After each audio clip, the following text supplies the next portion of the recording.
Hi friends, நாம் இன்றைக்கி இந்த வீடியோவில் சாம்பார் தான் பார்க்க போகிறோம். ரொம்ப ஈஸியான மெத்தடில் செய்ய போகிறோம்.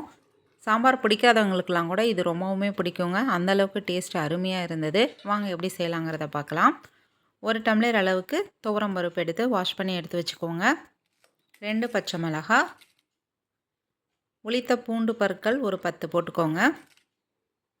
சின்ன வெங்காயமும் ஒரு 10 போட்டுக்கோங்க. நறுக்கி வச்ச பீர்க்கங்காய் 2 பெரிய சைஸ் பீர்க்கங்காய் நான் எடுத்துக்கிட்டேன். சின்ன சைஸ் தக்காளி 4. புளி வேண்டாம், அதனால் நான் 4 தக்காளி சேர்த்திருக்கேன். புளி வேணும், அந்த டேஸ்ட்டு பிடிக்கும்னு நினைக்கிறவங்க சின்ன சைஸு புளி ரவுண்டு இதிலே போட்டுக்கோங்க. 1/2 டீஸ்பூன் மஞ்சள் தூள், 1 டீஸ்பூன் அளவுக்கு மிளகாத்தூள் ஆட் பண்ணிக்கலாம்.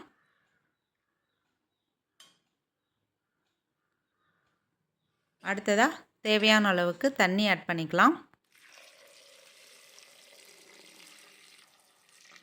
பருப்பு காய்கறிகள் எல்லாமே முழுகிற அளவுக்கு தண்ணி ஆட் பண்ணிக்கோங்க. 1/2 டீஸ்பூன் அளவுக்கு விளக்கெண்ணெய் ஆட் பண்ணியிருக்கேன். விளக்கெண்ணெய் ஆட் பண்ணோம்னா பொங்கி வராது, சீக்கிரமாகவும் பருப்பு நமக்கு வெந்து வந்துடும். எல்லா இன்க்ரீடியண்ட்டும் போட்டதுக்கப்புறம் ஸ்டவ் ஆன் பண்ணி குக்கர் எடுத்து வச்சுருங்க. குக்கரை மூடி வெயிட் போட்டுட்டு மீடியம் ஃப்ளேமில் 3 விசில் மட்டும் வச்சு எடுத்து வச்சுக்கலாம். இப்போது குழம்பு தாளித்து விட்டுடலாம். 3 விசில் வந்தது பிறகு பாருங்கள் பருப்பு எந்த அளவுக்கு நல்லா வெந்து வந்திருக்குன்னு. நான் ஒரு மண் பாத்திரம் வச்சுருக்கேன், அதில் தான் நான் சாம்பார் தாளித்து விட போகிறேன். ஆயில் கொஞ்சமாக விட்டுக்கோங்க. பருப்பு காய்கறிகள் எல்லாமே நல்லா வெந்து வந்திருக்கு.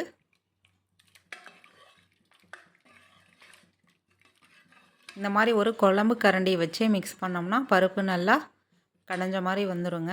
நம்ம மத்து போட்டு கடைஞ்சோம்னா பீர்க்கங்காவும் நைஸாக கடைஞ்சி வந்துடும். அதனால் கரண்டிலே நம்ம நல்லா மிக்ஸ் பண்ணி விட்டுக்கலாம்.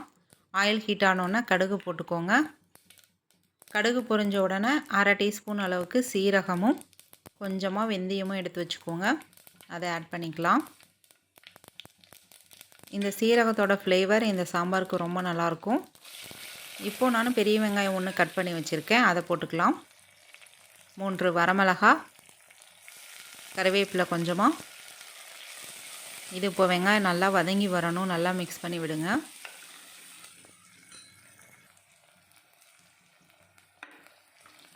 பாருங்கள் வெங்காயம் நல்லாவே வதங்கி வந்துருச்சு. இப்போது 1 டீஸ்பூன் அளவுக்கு சாம்பார் பொடி ஆட் பண்ணிக்கலாம்.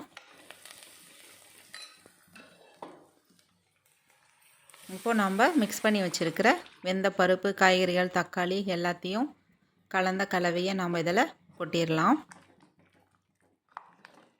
அவ்வளோதான், நம்ம சாம்பாருக்கு உப்பு மட்டும் நான் ஆட் பண்ணணும். அவ்வளோதான், உப்பு ஆட் பண்ணிட்டோம்னா ஒரு கொதி வந்ததுன்னா போதும், நமக்கு சாம்பார் ரெடி. நம்ம பருப்பு தனியாக வேக வச்சு காய வதக்கி வேக வச்சு இந்த மாதிரி பண்ணுறதை விட இந்த மாதிரி செஞ்சு பாருங்கள். சிம்பிளான மெத்தடு, ஆனால் டேஸ்ட்டு ரொம்ப நல்லா இருந்தது. டிஃபன் ஐட்டம்ஸ்க்கு சூப்பராக இருந்தது. சாதத்துக்குமே ரொம்ப நல்லா இருந்ததுங்க, டிஃப்ரெண்ட்டாக இருந்தது. நீங்களும் மறக்காமல் கண்டிப்பாக ட்ரை பண்ணி பாருங்கள். அடிக்கடி செய்ய ஆரம்பிச்சிருவீங்க. ஃபைனலாக பெருங்காயத்தூளும் இன்னும் கொஞ்சம் கறிவேப்பிலை மட்டும் ஆட் பண்ணிக்கலாம். அவ்வளோதான், நம்மளுடைய சாம்பார் ரெடி ஆயிடுச்சு. இந்த வீடியோ உங்களுக்கு பிடிச்சிருந்தால் லைக் பண்ணுங்கள், ஷேர் பண்ணுங்கள், சப்ஸ்கிரைப் பண்ணுங்கள் ஃப்ரெண்ட்ஸ். தேங்க்யூ.